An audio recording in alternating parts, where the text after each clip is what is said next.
The silent revolution. The great announcement. Massive communication array on Station Nexus Prime hummed with power as it prepared to broadcast across the galaxy. Administrator HFY stood before the transmission chamber, his crystalline features reflecting the blue light of 1,000 screens.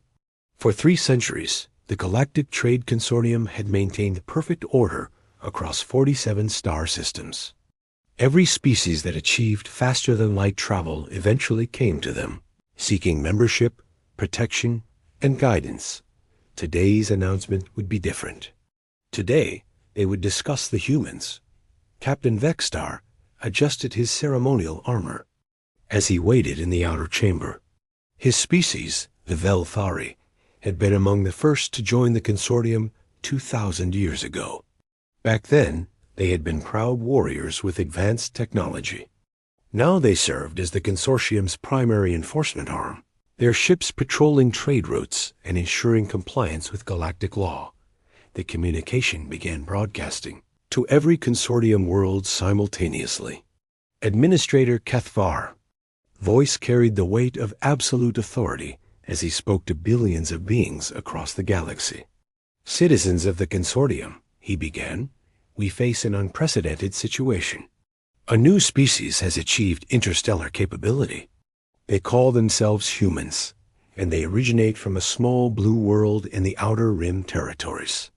On screens throughout the galaxy, images appeared showing human ships, human colonies, and human technology. The ships looked primitive compared to consortium vessels, but they moved with surprising speed and efficiency. What makes this situation unique, HFY continued, is that this species has not requested membership in our organization. They have not sought our protection or guidance. They appear to be operating entirely independently of our established systems. First contact protocols. 3 weeks earlier, Captain Vextar had encountered his first human vessel near the Kepler 442 system. The human ship was a sleek design, smaller than most consortium traders, but clearly well built. When Vextar's cruiser approached, he expected the usual reaction. New species typically responded with either fear, curiosity, or immediate surrender. When faced with superior technology, the humans did none of these things.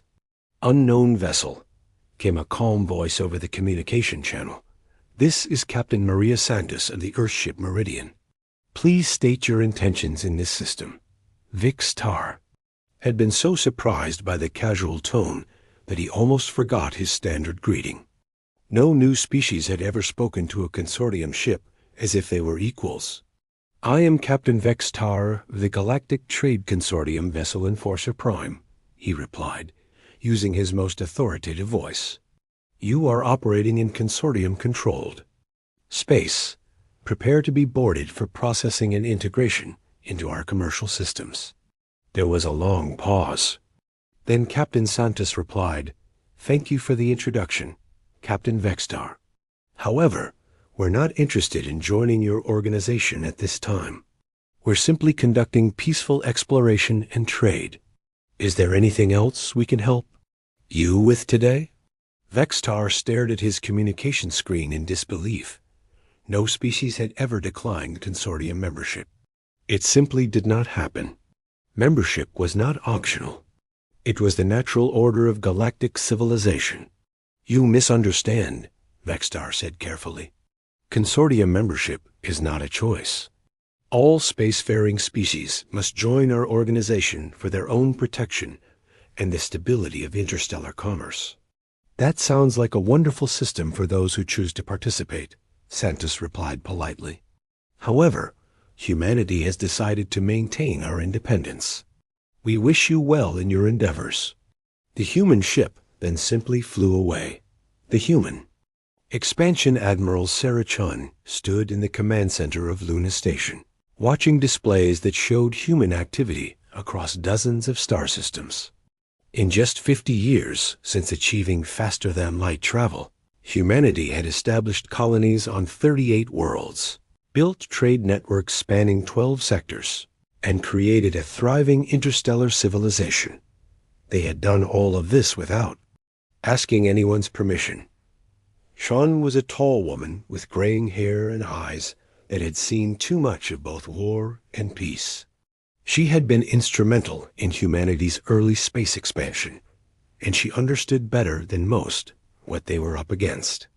The Galactic Trade Consortium controlled trade routes, regulated technology transfer, and maintained what they called galactic stability through a combination of economic incentives and military force. But humanity had never needed their help. Admiral called her aide, Lieutenant Commander Jackson. "We're receiving another transmission from the consortium. It's marked as urgent diplomatic correspondence." Sean nodded. "Put it through to my private office. I'll review it shortly." She already knew what the message would contain. For the past 6 months, the consortium had been sending increasingly stern communications, demanding that humanity submit to their authority. The messages followed a predictable pattern. First came polite invitations to join their organization. Then came warnings about the dangers of operating independently. Finally came barely veiled threats about the consequences of continued non-compliance. Humanity's response had been consistent. Polite acknowledgement, followed by complete disregard. The consortium's growing concern war commander Threxel paced the bridge of his flagship, the massive dreadnought Absolute Authority. His species, the Krexani, were among the most feared warriors in the galaxy. Their natural armor could deflect most energy weapons, and their forearms made them formidable in both ship-to-ship combat and ground warfare. Threxel was not thinking about his physical advantages today. He was thinking about the human. "Problem. Status report," he growled to his tactical officer. "Sir, our intelligence networks report continued human expansion. They have established new colonies in the Vega and Wolf 359 systems. Their trade ships are now operating in sectors that have been under consortium control for centuries." Threxel studied the tactical display showing human positions throughout their region of space. The humans were spreading like a virus, establishing settlements and trade routes without regard for established consortium territories. "What about their military capabilities?" he asked. "Difficult to assess, sir. They have avoided all direct confrontations with our forces. When our ships approach human vessels, the humans simply acknowledge our presence and continue with their activities. They show no fear, but also no aggression." This was what troubled Threxel the most. In his experience, new species reacted to consortium power in predictable ways.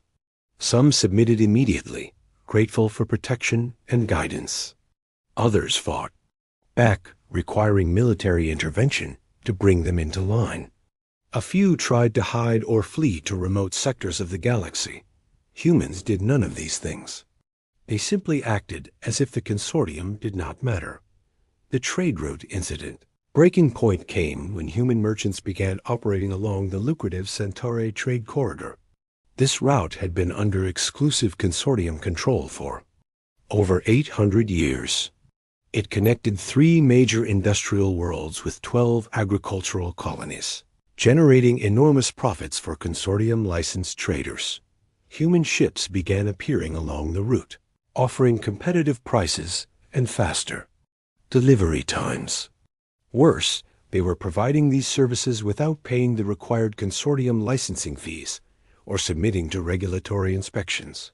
Zorith of the Consortium Patrol Vessel Compliance received orders to intercept and board any human traders found operating in the corridor. When he encountered the human cargo ship New Horizon, he expected a routine enforcement action. "Human vessel," he broadcast, "you are operating illegally in consortium-controlled trade space. Prepare to be boarded for inspection and seizure of your cargo." The response came immediately. "This is Captain Rodriguez of the New Horizon. We are conducting legal trade between independent worlds. We have no business with your organization and request that you do not interfere with our operations." Zorith activated his ship's weapon systems and moved into an attack position. "This is your final warning. submit to inspection, or face the consequences. The human ship's response was unlike anything in consortium records. Instead of surrendering or fleeing, the New Horizon broadcast a message on all frequencies, including emergency channels used by every species in the galaxy. Attention all vessels in this sector. The Galactic Trade Consortium is attempting to board and seize an independent merchant ship engaged in peaceful trade. Any assistance would be appreciated. Within minutes, 3 other human ships appeared from various directions. They were not military vessels, just ordinary cargo haulers and passenger transports. But they formed a protective formation around the New Horizon and waited. Zorath found himself facing a choice. He could attack civilian vessels conducting peaceful trade, which would make him look like a pirate in the eyes of other species. Or he could back down and let the humans continue their illegal operations. He chose to withdraw, but not before sending a priority message to Consortium headquarters. The human problem was escalating beyond simple diplomatic solutions. The Council of Species back on Station Nexus Prime, Administrator Kethvar convened an emergency session of the Council of Species.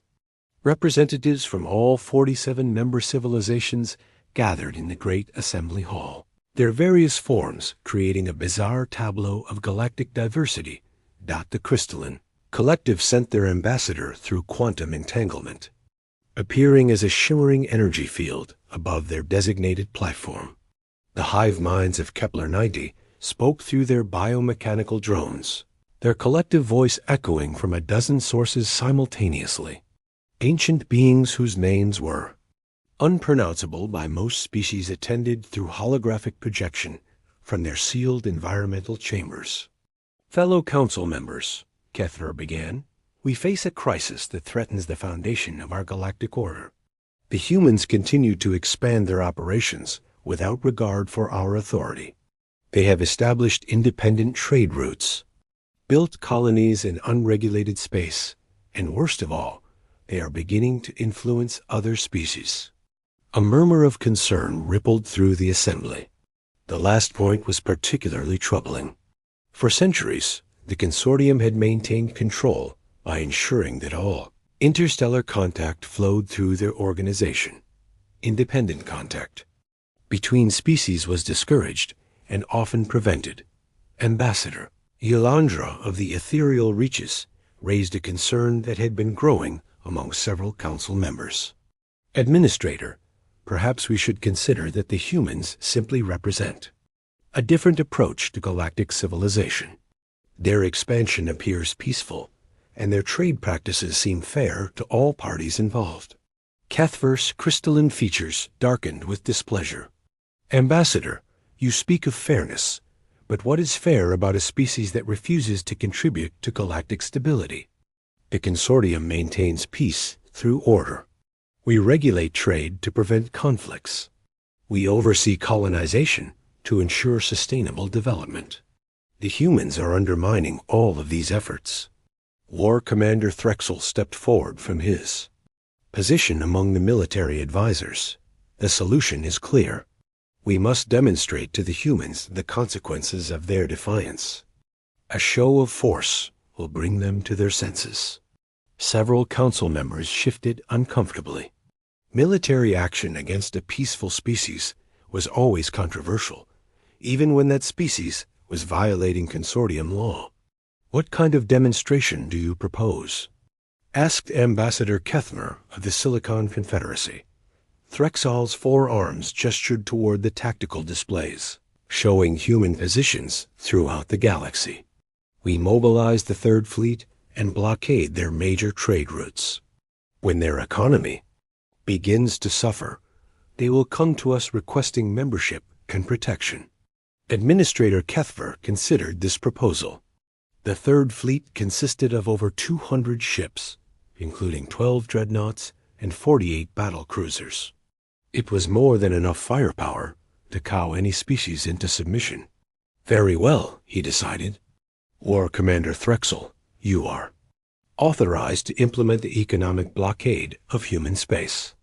Show them the benefits of consortium membership by demonstrating the costs of independence.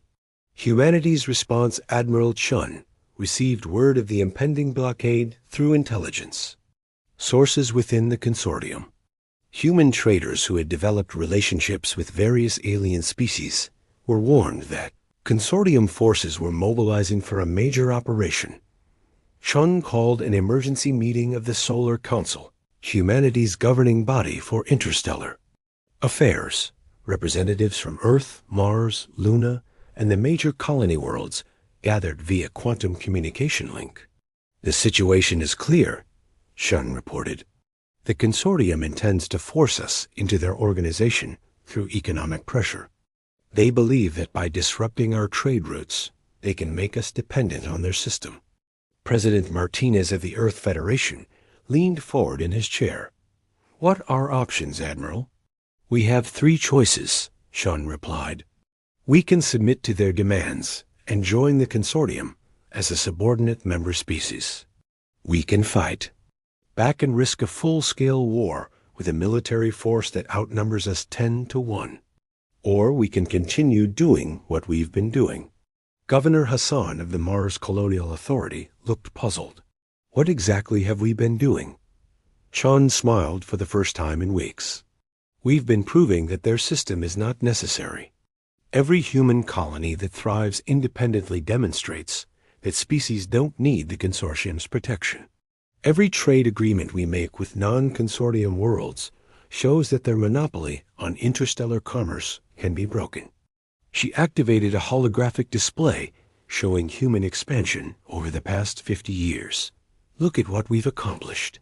We've established peaceful relations with 6 species that were previously unknown to the consortium. We've developed new technologies through cooperation rather than regulation.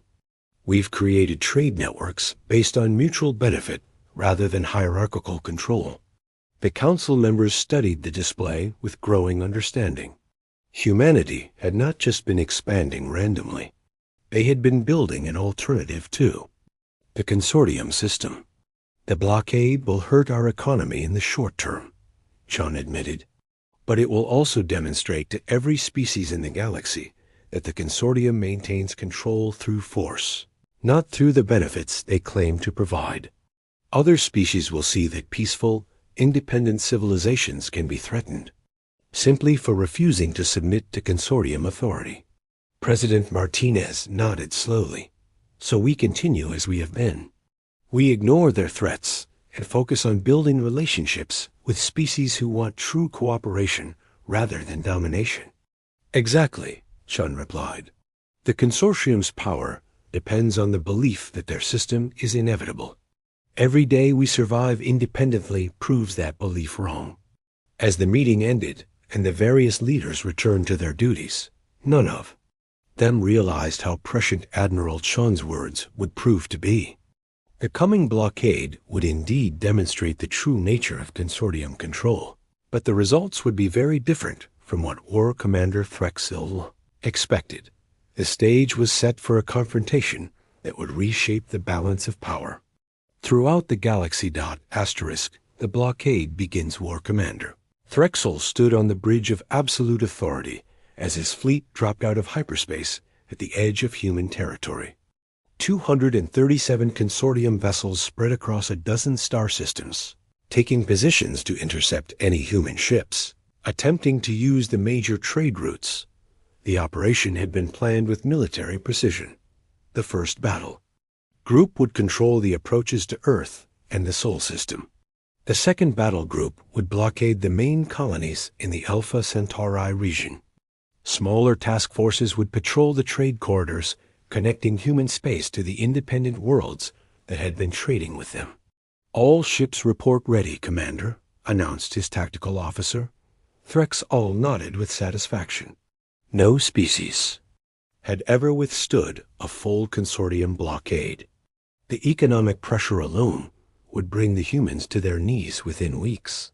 Begin Phase 1, he ordered. All human vessels are to be intercepted and escorted to processing stations. Any ship that refuses to comply will be seized. The first interceptions occurred within hours.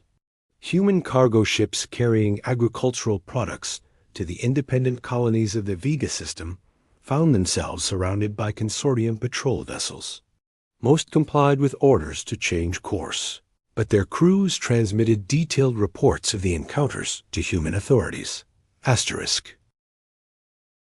Captain Elena Vasquez of the cargo hauler Prosperity watched as consortium ships formed up around her vessel. She had been making this run to the vegan agricultural colonies for 3 years, carrying Earth-manufactured goods in exchange for rare minerals and exotic foods. "Human vessel," came the familiar authoritative tone of a consortium officer. "You are ordered to proceed to processing station Gamma 7 for inspection and registration." Vasquez had been expecting this moment since receiving Admiral Chun's warning about the blockade. "Consortium vessel, this is an independent merchant ship conducting legal trade between sovereign worlds. We do not recognize your authority to interfere with our operations. This is not a negotiation," the consortium officer replied. "Comply immediately or your vessel will be seized." Vasquez looked at her small crew. They were traders, not soldiers. Her ship carried no weapons beyond basic defensive systems. Fighting the consortium patrol would be suicide.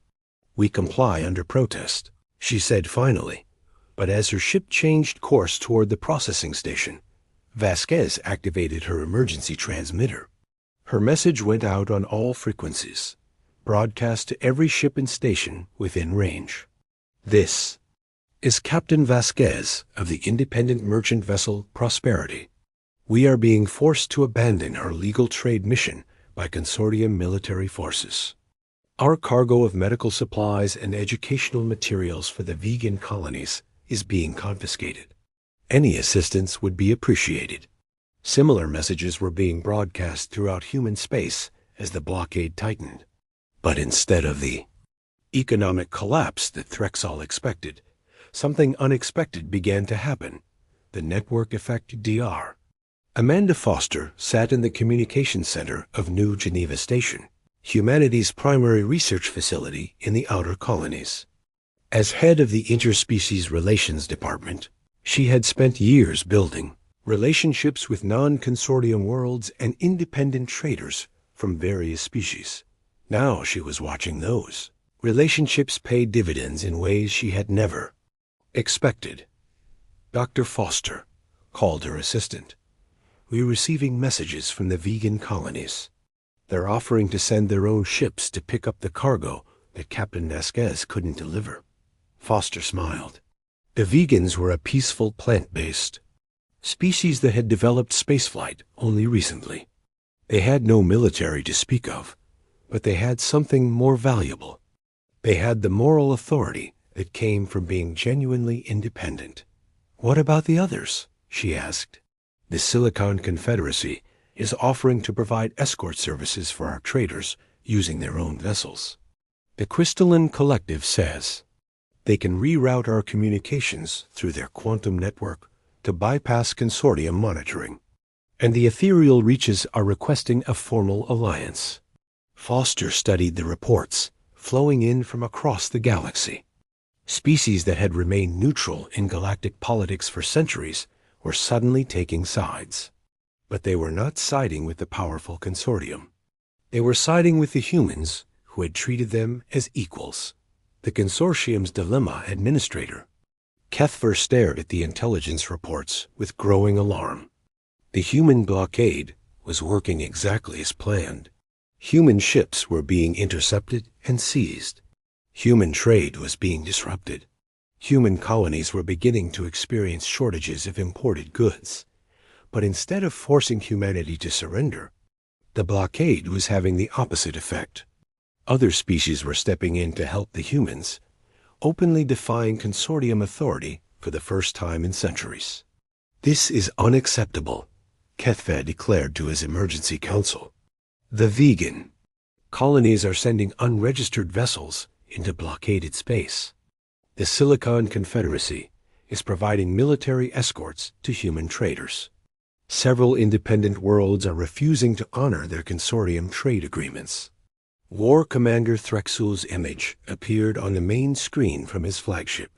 Administrator, my forces are spread thin trying to enforce the blockade, while also monitoring these new violations. If we want to maintain control, we need to expand military operations to include all species supporting the humans. The implications of this suggestion sent a chill through the council chamber. Military action against multiple species simultaneously would essentially mean galactic war. It would also prove beyond any doubt that the consortium maintained control through force rather than mutual benefit. Ambassador, Ylandra of the ethereal reaches raised the question that several council members were thinking. Administrator, perhaps it is time to reconsider our approach. The humans have demonstrated that successful interstellar civilization is possible without consortium oversight. Maybe we should be learning from their example rather than trying to destroy it. Kethver's crystalline features flared with anger. The consortium has maintained galactic peace for 3,000 years. Our system works. The humans are simply too primitive to understand the benefits of proper organization. But even as he spoke, Kethver knew that the situation was spiraling beyond his control. Reports were coming in from across consortium space of member species questioning their membership, demanding more autonomy, and in some cases openly supporting human independence. The Battle of New Geneva, the crisis reached its peak when Threxel decided to make an example of New Geneva Station. The research facility had become a symbol of human independence, conducting collaborative scientific projects with dozens of non-consortium species. Destroying it would send a clear message about the consequences of defying consortium authority. Admiral Chun received intelligence about the planned attack through her network of contacts among consortium military personnel. Several species within the consortium had grown uncomfortable with the increasingly aggressive tactics being used against peaceful humans. They're sending a full battle group, Shin reported to the Emergency Defense Council.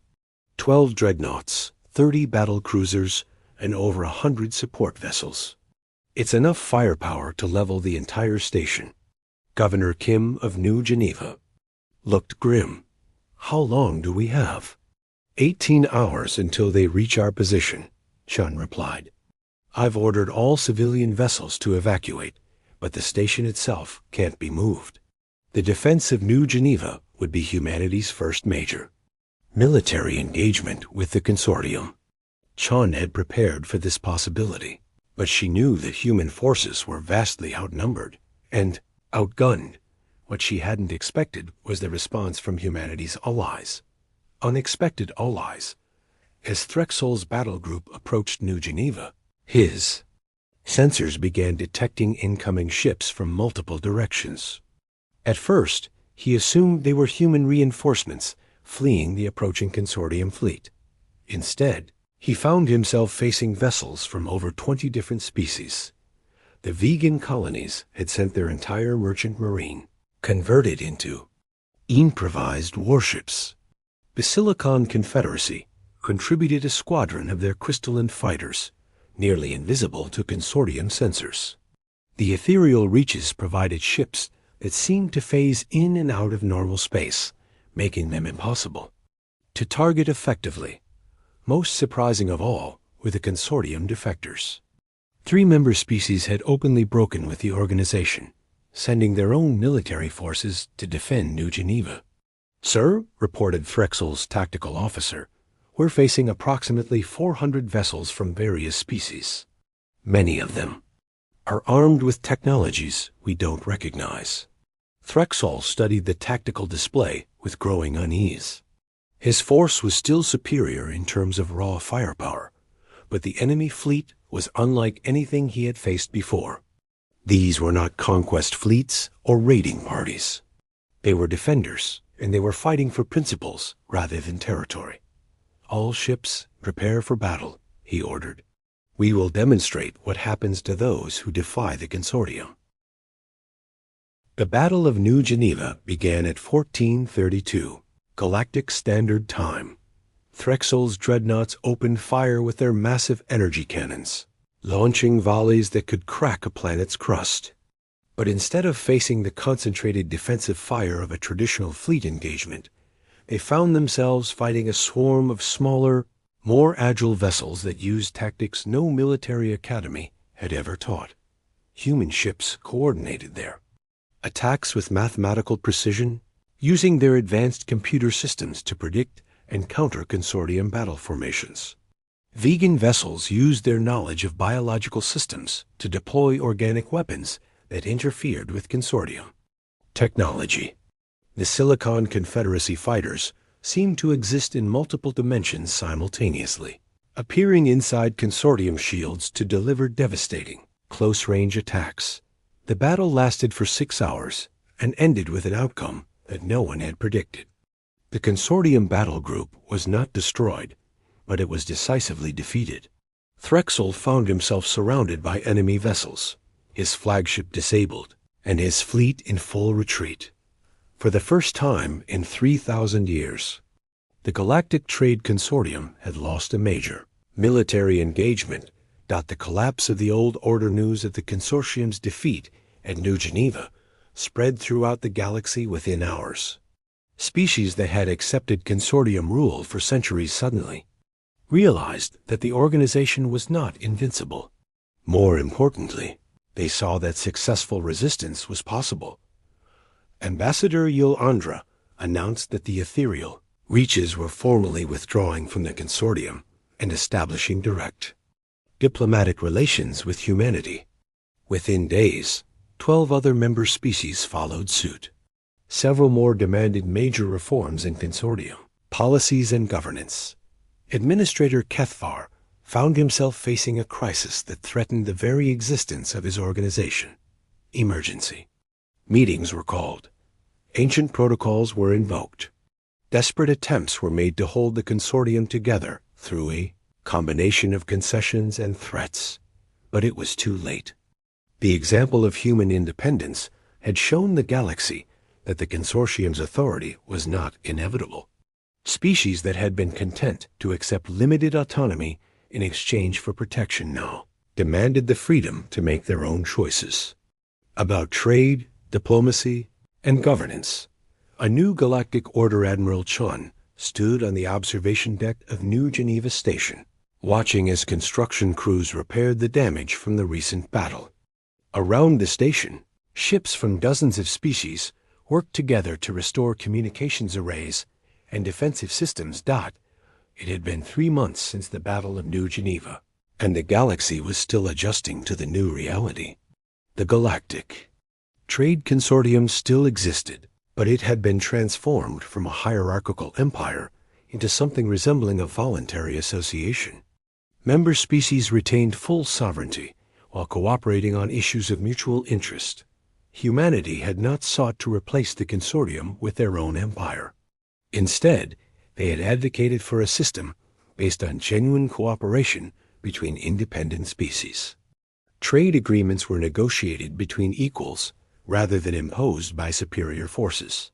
Scientific research was conducted through voluntary collaboration rather than regulated oversight. Diplomatic disputes were resolved through mediation rather than military intervention. The transformation had not been without challenges.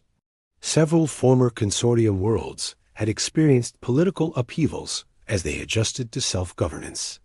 Some species had attempted to expand into territories previously controlled by the consortium, leading to minor conflicts that required diplomatic intervention.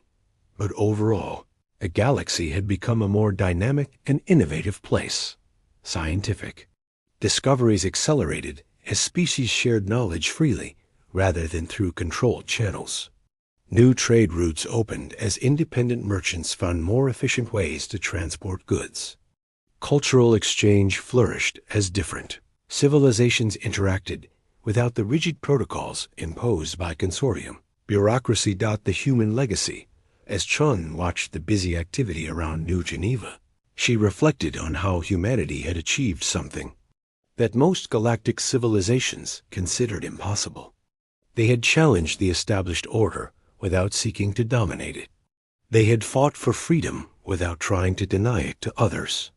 They had proven that strength came not from controlling others, but from inspiring them to be their best selves. The humans had not shattered galactic diplomacy, as the old consortium propaganda had claimed. They had revolutionized it. They had shown that cooperation between equals was more powerful than submission to authority. They had demonstrated that diversity of thought and approach led to better solutions than rigid conformity to established systems. Most importantly, they had proven that the future belonged not to those who sought to control it, but to those who had the courage to embrace change and work together to build something better. The galaxy would never be the same, and that was exactly as it should.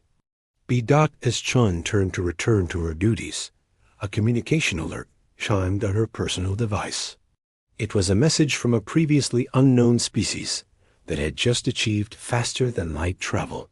They were requesting an exchange of ambassadors and expressing interest in joining the growing alliance of independent worlds. Chun smiled as she composed her reply.